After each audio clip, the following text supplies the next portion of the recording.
Hello friends, welcome to my YouTube channel Light of Asia for civil services में आपका स्वागत है। तो फ्रेंड, चलिए आज हम लोग थोड़ा कुछ इंडियन पॉलिटी यानी कि भारतीय संविधान के बारे में हम लोग कुछ पढ़ाई करते हैं। ठीक है फ्रेंड, तो चलिए हम लोग पढ़ते हैं संविधान सभा के कुछ बारे में।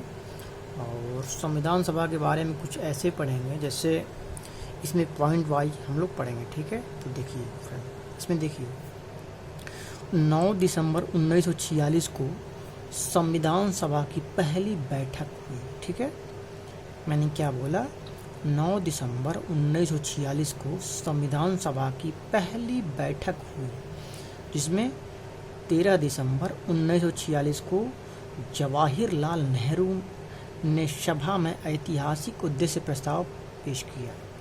ठीक है, हमारे जवाहरलाल नेहरू ने 13 दिसंबर 1946 को संविधान सभा में ऐतिहासिक उद्देश्य प्रस्ताव पेश किया। इसने संवैधानिक संरचना के मूल सिद्धांतों और दर्शन को निर्धारित किया। ठीक है, इसमें इस प्रस्ताव को 22 जनवरी 1947 को सभा द्वारा सर्वसम्मति से स्वीकार कर लिया गया। ठीक, नेक्स्ट पॉइंट, इसमें 3 जून 1947 को भारत के विभाजन के लिए पेश की गई लॉर्ड माउंटबेटन योजना को स्वीकार के बाद अधिकांश रियासतों के प्रतिनिधियों ने संविधान सभा में अपना स्थान ग्रहण कर लिया था। भारतीय डोमिनियन से मुस्लिम लीग के सदस्य भी सभा में शामिल हो गए। ठीक, नेक्स्ट पॉइंट, संविधान सभा को पूरी तरह संप्रभु निकाय बनाया गया जो स्वेच्छा से कोई भी संविधान बना सकती थी। नेक्स्ट, संविधान सभा को 2 अलग अलग कार्य सौंपे गए, अर्थात स्वतंत्र भारत के लिए संविधान बनाना और देश के लिए सामान्य कानून लागू करना।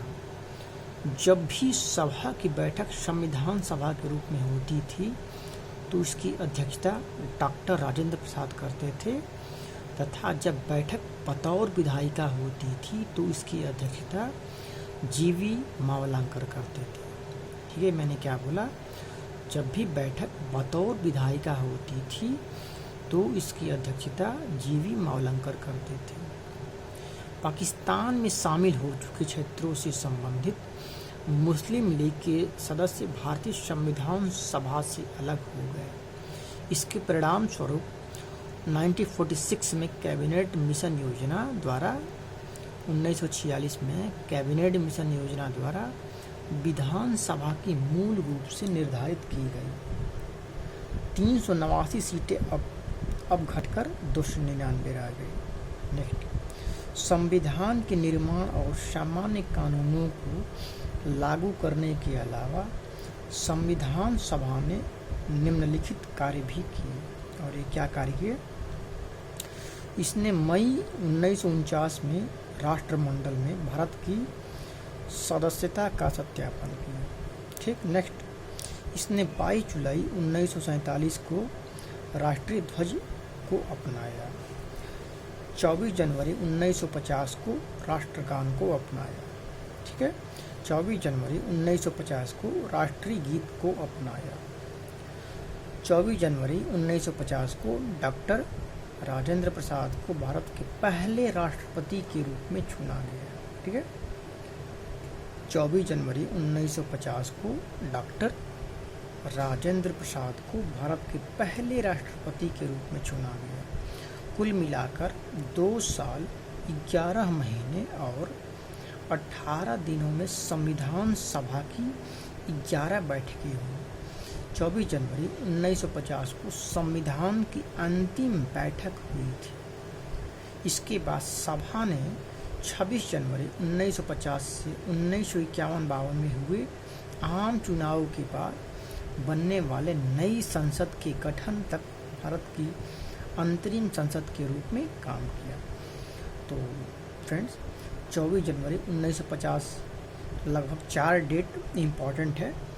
ठीक है, 24 जनवरी 1950 को संविधान सभा की अंतिम बैठक हुई 24 जनवरी 1950 को राष्ट्रगान को अपनाया गया। 24 जनवरी 1950 को राष्ट्रीय गीत को अपनाया गया। 24 जनवरी 1950 को डॉक्टर राजेंद्र प्रसाद को भारत के पहले राष्ट्रपति के रूप में चुना गया। तो ठीक है फ्रेंड, ये ऑडियो आपको अच्छा लगे तो और भी मैं बहुत सारे अपडेट्स लेकर आऊँगा। ये जो कंटेंट मैंने बोला है पॉलिटी संबंधित, ये यूपीएससी और पीसीएस के लिए या सारे ऑल वनडे एग्जाम के लिए। ठीक है फ्रेंड, वीडियो अच्छा लगे तो लाइक शेयर एंड सब्सक्राइब करिए। Okay, bye, take care.